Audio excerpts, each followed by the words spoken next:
Dalam Bapa dan Putra dan Roh Kudus. Amin. Allah Bapa di surga, kami ucap syukur dan terima kasih.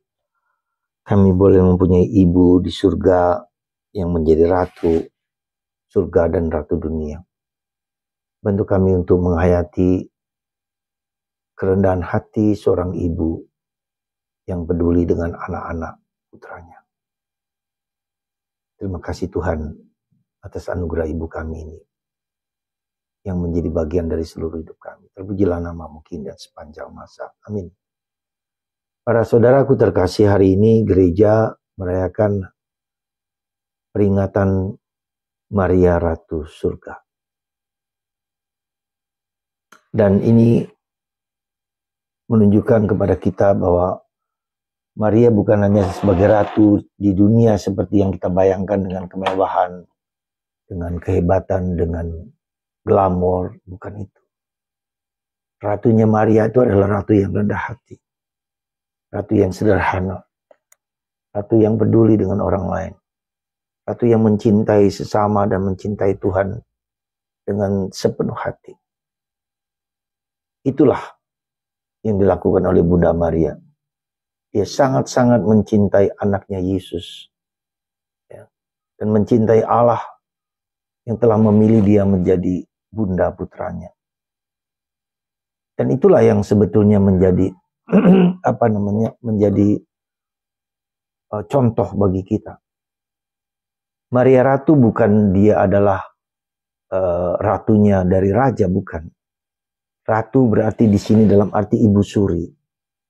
Seperti pengalaman Salomo yang mengangkat ibunya Betseba sebagai ibu suri, sebagai ratu yang menolong Salomo dalam karya-karya hidupnya. Demikian pula Bunda Maria adalah ibu suri yang menolong Yesus di dunia. Dan Yesus memberikan gelar kepada ibunya, memberi hak, memberi kuasa kepada ibunya untuk mencari, membantu, menolong, menghibur, menguatkan semua anak-anak yang percaya pada Yesus, siapa saja. Juga bahkan kepada orang yang tidak percaya kepada putranya Yesus.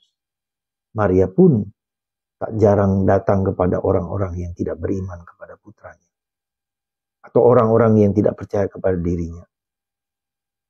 Iman pertolongan Maria tidak melihat siapakah dia, tetapi Bunda Maria melihat hati yang sama dengan dirinya.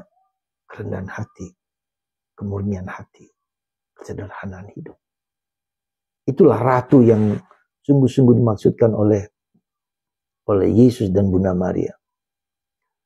Dan kan kedua, karena kecintaan kepada Yesus, kepada Allah, lebih daripada segala sesuatu. Ya.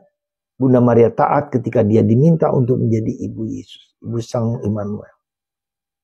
Ya, dia menjadi putri Bapa. Ya. Dia menjadi Bunda Kristus. Dia menjadi mempelai Roh Kudus. 3 gelar utama ini yang mengingatkan akan pribadi Yesus, pribadi Bunda Maria, yang selalu kita doakan ketika kita doa Rosario. Salam Putri Allah Bapa, salam Bunda Allah Putra, salam mempelai Allah Roh Kudus. Mari kita hayati ketiga nilai ini dalam hidup kita masing-masing, dalam perjalanan hidup kita. Kita sadari kita juga adalah putra-putri Allah. Kita adalah dalam tanda petik menjadi bunda atau bapak dari Sang Putra Yesus. Ketika Yesus kecil tinggal dalam hati kita. Dan kita adalah juga mempelai Roh Kudus seperti Bunda Maria. Kalau kita mendengarkan suara kebaikan, suara cinta kasih, suara Allah. Semoga kita semua hari ini sungguh diberkati oleh Allah dan menjalankan hidup kita seperti Bunda Maria. Karena kerendahan hatinya, karena kesucian hatinya. Berbahagialah orang yang murni hatinya, karena mereka akan melihat Allah. Mari kita berjuang supaya hati kita murni terhadap segala sesuatu.